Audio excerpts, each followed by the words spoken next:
One of the three most effective co-teaching approaches is station teaching. This approach should be used frequently. When creating small groups, make sure that student grouping is fluid, as emphasized by Dr. Friend and John O'Connor. This means that throughout the year, students are routinely grouped in different ways so that the members of the small groups are changing. One way to do this is through mixed ability grouping, which could be based on student interest, or when using Kagan cooperative learning structures. Another way to change is by using same ability grouping, which is ideal for targeted instruction. In basic station teaching, teachers divide the content to be addressed into three segments. Teachers also group students so that 1/3 begins with each part of the content. Both teachers work with a group, which could be anywhere from 6 to 10 students, and one group works independently. There are several opportunities when conducting station teaching. For one, teachers can more effectively reach instructional goals because they're able to better determine who has understood the lesson and who needs more support because of the decreased student number in the small groups. Also, teachers can separate students with behavior difficulties or have challenges working with each other. Finally, teachers can better facilitate a highly interactive instructional environment. With 6 to 10 students in a group, students have more opportunities for practice turns, such as choral response, think, pair, share, or turn and talk, and use of response cards, among others.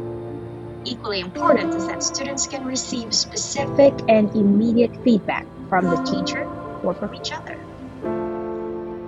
Dr. Friend noted that a few challenges could be that activities in each station must function independently of each other.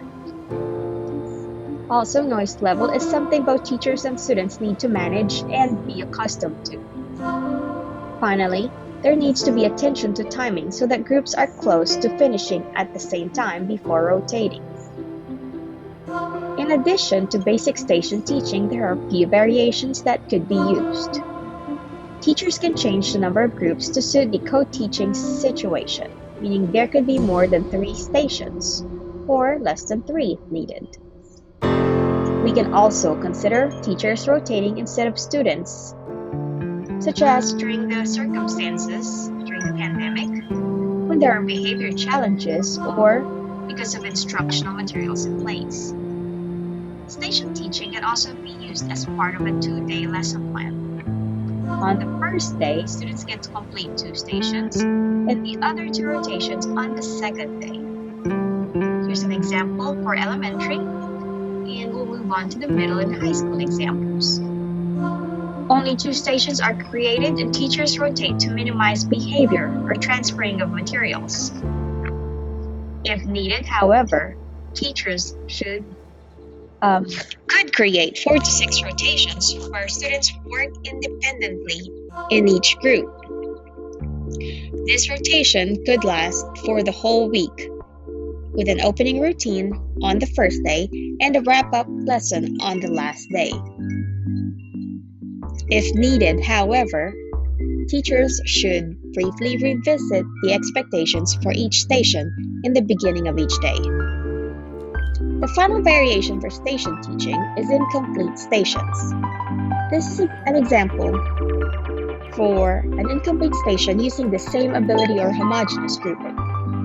Notice that during the first and second rotations, students with disabilities rotate from the general ed to the special ed teacher and stays with the special ed teacher during the third rotation.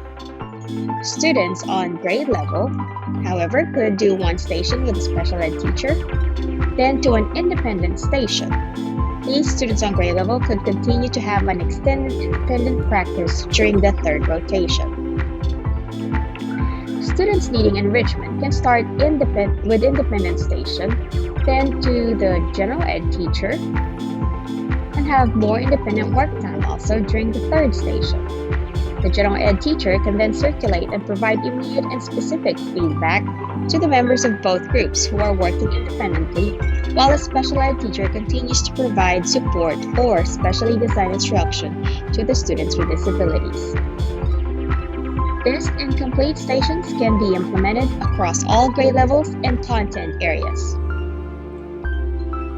To conclude, it's good to remember that a teacher in special education could contribute more than only providing assistance to students with disabilities in the co-taught setting. They can and should provide specialized instruction,